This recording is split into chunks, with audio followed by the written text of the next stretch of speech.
तो स्वागत है आप लोगों का एसवीसी क्लासेस पर। मैं हूं सुमित वर्मा और जैसा कि आप लोगों को पता है कि ये चैनल स्पेशली कॉमर्स के स्टूडेंट्स के लिए मैंने बनाया था लास्ट ईयर ही।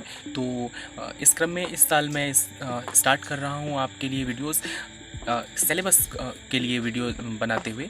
और इस बार जो सत्र 2022-23 के लिए जो सिलेबस रहने वाला है, जो ब्लूप्रिंट रहने वाला है, वो एमपी बोर्ड ने जारी कर दिया है और उसी पर मैं इस वीडियो में चर्चा करने वाला हूँ। स्पेशली अकाउंट सब्जेक्ट का जो 12th के स्टूडेंट्स हैं वो इस वीडियो को अंत तक ज़रूर देखें, क्योंकि आपको मैं बताने वाला हूँ कि अकाउंटेंसी सब्जेक्ट जो कि बही खाता जिसे नॉर्मली हिंदी मीडियम के स्टूडेंट्स कहते हैं, तो उसमें क्या बदलाव हुए हैं, कौन से चैप्टर्स को पूरी तरह से हटाया गया है, कौन से चैप्टर्स में से कुछ टॉपिक हटे हैं और कौन से चैप्टर्स में कोई बदलाव नहीं हुआ है। ये सारा कुछ मैं आप लोगों को ऑफिशियल वेबसाइट पर दी गई PDF से ये जानकारी दूंगा। और साथ ही साथ मैं आपको शिवलाल हायर सेकेंडरी की बुक पर भी ले चलूँगा और वहाँ पर दिखाऊंगा कि चैप्टर में कहाँ पर बदलाव हुआ है और कौन से चैप्टर में बदलाव हुआ है।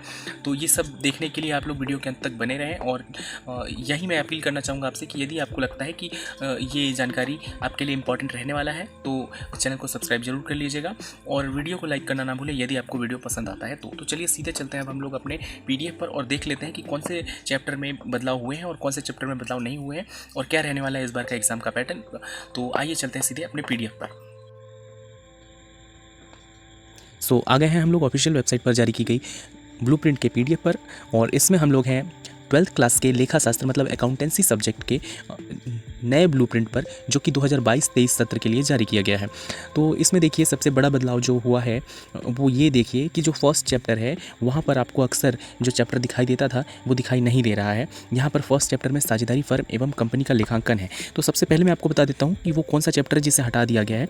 तो देखिए जस्ट उसके नेक्स्ट पेज पर आपको दिया गया है कि पाठ्यक्रम से हटाई गई विषय वस्तु, मतलब कौन कौन से चैप्टर्स को हटा दिया गया है, रिमूव कौन से चैप्टर्स को किया गया है। तो फर्स्ट चैप्टर जो था पिछले साल तक, आपके पास पुरानी बुक होगी तो ये आपको दिखाई भी देगा, उसमें अलाभकारी संगठन के लेखे।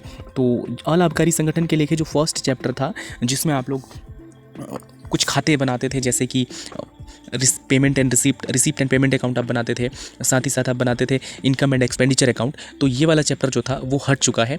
तो नॉन प्रॉफिट ऑर्गेनाइजेशन इंग्लिश में कहते हैं और हिंदी में कहते हैं अलाभकारी संगठन के लेके, ये चैप्टर पूरी तरह से हट चुका है। संपूर्ण अध्याय यहाँ पर लिखा हुआ है। तो इसे आपको पढ़ने की ज़रूरत नहीं है, इसके नोट्स बनाने की ज़रूरत नहीं है, इसे प्रिपेयर करने की ज़रूरत नहीं है। उसके बाद जो दो और चैप्टर्स में बदलाव किया गया है वो है एक डिबेंचर वाला, ऋण पत्रों का निर्गमन एवं मोचन। लेकिन ये पूरा चैप्टर नहीं हटा है, याद रखना है। ऋण पत्रों का मोचन सिर्फ ये एक टॉपिक हटा हुआ है। ऋण पत्रों का मोचन या जिसे ऋण पत्रों का शोधन भी कहते हैं, रिडेम्पशन ऑफ डिबेंचर्स इंग्लिश में कहा जाता है, ये हटा हुआ है। और जो अगला बदलाव हुआ है वो हुआ है वित्तीय विवरणों का विश्लेषण। फाइनेंशियल स्टेटमेंट्स वाले चैप्टर में चेंजेस हुए हैं और वो भी एक टॉपिक, पूरा चैप्टर नहीं हटा है। इसमें जिस टॉपिक में बदलाव हुआ है, जो टॉपिक हटा है वो है तुलनात्मक विवरण एवं समरूप विवरण, पूर्णतः हटाया गया। तो तुलनात्मक विवरण मतलब कॉम्परेटिव इनकम स्टेटमेंट उसमें बनाया जाता है, तो वो टॉपिक हटा है। तो 3 ही चैप्टर्स में बदलाव हुआ है। फर्स्ट वाला चैप्टर पूरी तरह से हटा दिया गया है और डिबेंचर वाले चैप्टर में थोड़ा सा बदलाव हुआ है, जिसमें कि रिडेम्पशन हटा दिया गया है, मतलब ऋण पत्रों का शोधन हटा दिया गया है। और एक बदलाव हुआ है फाइनेंशियल स्टेटमेंट मतलब वित्तीय विवरण वाले चैप्टर में, जिसमें से सिर्फ कॉम्परेटिव इनकम स्टेटमेंट को हटाया गया है। तो एक एक टॉपिक उसमें से हटे, 3 बदलाव ये हुए हैं। और नया क्या जोड़ा गया है, तो नया जोड़ा गया है लेखांकन अनुपात वाले पार्ट में, अकाउंटिंग रेशियो वाले पार्ट में नया जोड़ा गया है। इसमें 3 चीज़ें जोड़ी गई हैं, जैसे डेब्ट टू कैपिटल एम्प्लॉयड रेशियो, और साथ ही साथ इसमें और जो चीज़ें जोड़ी गई हैं वो है fixed assets turnover ratio, net assets turnover ratio. ये 3 चीज़ें नई जोड़ी गई हैं। तो पिछले साल के जो ब्लूप्रिंट था उसके अनुसार उसमें ये बदलाव किए गए हैं। तो बदलावों को मैंने आपको बता दिया। अब फटाफट से देख लेते हैं हम लोग कि इस बार कितने अंकों के प्रश्न आने वाले हैं। तो 1, 2, 3 और 4, मतलब कि अधिकतम 4 अंकों का प्रश्न आने वाला है। और सबसे ज़्यादा अंकों के जो प्रश्न आने वाले हैं वो साझेदारी लेखांकन आधारभूत अवधारणाएं, 12 अंक का दिखाई दे रहा है। अंश पूंजी में से 16 अंक का, ऋण पत्रों में से 8 अंक का। तो कह सकते हैं कि अंश पूंजी में से सबसे ज़्यादा दिखाई दे रहा है और उसके बाद साझेदारी लेखांकन का जो फर्स्ट चैप्टर रहने वाला है अब उसमें से सबसे ज़्यादा अंकों का दिखाई दे रहा है। ऑब्जेक्टिव देखें तो अभी भी 32 नंबर का है, जैसा कि पिछले साल था। और क्योंकि चैप्टर्स हटे हैं तो इस वजह से अब अंकों का जो डिस्ट्रीब्यूशन है चैप्टर वाइज वो थोड़ा सा चेंज हो जाएगा, लेकिन बाकी पैटर्न सेम रहने वाला है कि 32 ऑब्जेक्टिव रहने वाले हैं। और आपका पेपर जो है वो सेम जैसा कि पहले होता था 3 घंटे का और 80 नंबर का, वो वैसा ही रहेगा। तो ये हुए हैं कुछ बेसिक से बदलाव। उम्मीद है कि आपको ये जानकारी पसंद आई होगी। इसी को मैं अगले 1 मिनट में आपको चैप्टर में भी दिखा देता हूँ कि किस चैप्टर में मैं किस बदलाव की बात कर रहा हूँ। तो आइए सीधे चलते हैं। अब शिवलाल हायर सेकेंडरी की बुक मेरे पास है, उसमें दिखाता हूँ कि चैप्टर्स में क्या बदलाव हुए हैं।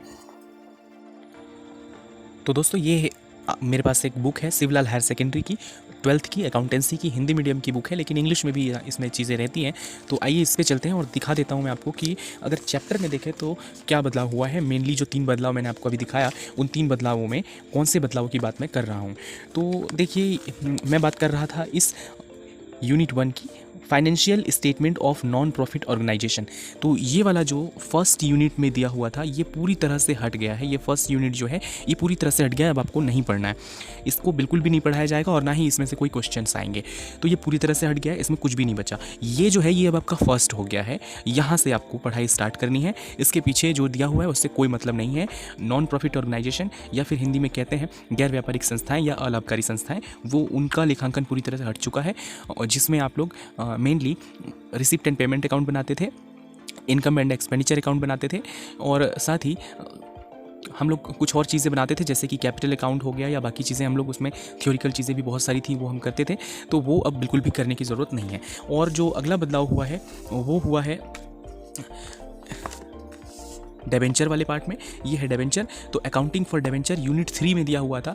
यूनिट 3 में बदलाव हुआ है अकाउंटिंग फॉर डिबेंचर में, और इसमें भी सब कुछ नहीं हटा है, सिर्फ और सिर्फ रिडेम्पशन हटा है। ये जो डिबेंचर्स के बारे में दिया हुआ है रिडेम्पशन, ये रिडेम्पशन हट गया है। और अगर इसे हम लोग चैप्टर के नाम में देखें तो ऋण पत्र वाला जो आपका पार्ट है, ऋण पत्र संबंधी लेखे, इसमें बदलाव हुआ है। और इसमें बदलाव को देखने के लिए चलते हैं हम लोग 478 पेज पर।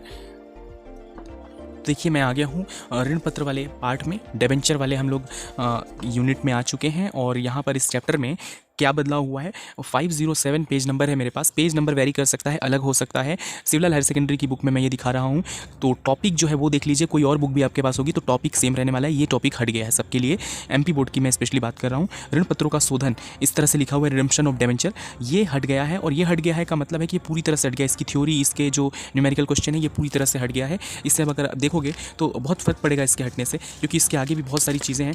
इसके लिए थ्योरी दिया हुआ है, ये सारे एंट्रीज दी हुई हैं जिनके द्वारा आपको न्यूमेरिकल क्वेश्चन को सॉल्व करना होता है। तो ये सारी चीज़ें अब उसी से रिलेटेड है। इसके आगे की ये टॉपिक्स जो है वो उसी से रिलेटेड है। शोधन ही चल रहा है, ये सारा कुछ, ये न्यूमेरिकल क्वेश्चन, ये सब कुछ रिडेम्पशन से रिलेटेड है। तो ये सारा कुछ हट गया है। मतलब यहाँ से आपको इस चैप्टर को पढ़ाई नहीं करनी है, रिडेम्पशन तक ही इस चैप्टर को भी करना है। अब चलते हैं तीसरे बदलाव पर, जो कि फाइनेंशियल स्टेटमेंट वाले पार्ट में हुआ है। सो फ्रेंड्स, अगला बदलाव जो हुआ है, अगला और अंतिम बदलाव जो हुआ है वो हुआ है चैप्टर 10 में। नंबर वेरी कर सकता है, एक बार फिर से कह रहा हूँ, लेकिन चैप्टर का नाम याद रखिए, वित्तीय विवरणों का विश्लेषण, एनालिसिस ऑफ फाइनेंशियल स्टेटमेंट्स। इसमें क्या बदलाव हुआ है, ये सारी थ्योरीज रहेंगी आपकी, इसमें कोई बदलाव नहीं हुआ है। बदलाव हुआ है यहाँ से, जिसमें आपको हेडिंग लिखा हुआ मिलेगा वित्तीय विवरणों के विश्लेषण की तकनीक। तो यहाँ पर देखिए, इसमें मैं आपको दिखा देता हूँ। जो हटा है वो है सम आकार विवरण और तुलनात्मक आय विवरण। ये जो फर्स्ट और सेकेंड इसी को करना होता है, ये दोनों हट चुका है। और इसे अगर देखना है तो यहाँ से देख लीजिए, ये तुलनात्मक आय का विवरण, तो ये हट चुका है, इसे आपको पढ़ने की ज़रूरत नहीं है, ये हट चुका है। इसके बाद जस्ट आपको समाकार विवरण भी मिल जाएगा इसके आगे। तुलनात्मक आय विवरण में आपको कुछ भी नहीं पढ़ना। और फिर पेज नंबर 595 पर ये टॉपिक मिल जाएगा समाकार विवरण, ये भी हट गया है, इसे भी आपको नहीं पढ़ना। मतलब कह सकते हैं कि इस चैप्टर में सिर्फ और सिर्फ आपको थ्योरी पढ़नी है, उससे रिलेटेड जो क्वेश्चन होंगे उसी को पढ़ना है। न्यूमेरिकल क्वेश्चन इस पार्ट में से या इस चैप्टर में से हट चुका है। तो उम्मीद है आप समझ गए होंगे कि कौन सी चीज़ें हट गई है। फिर भी अगर कोई डाउट रह गया हो आपके सिलेबस से रिलेटेड, आपके ब्लूप्रिंट से रिलेटेड, तो आप कमेंट कर सकते हैं।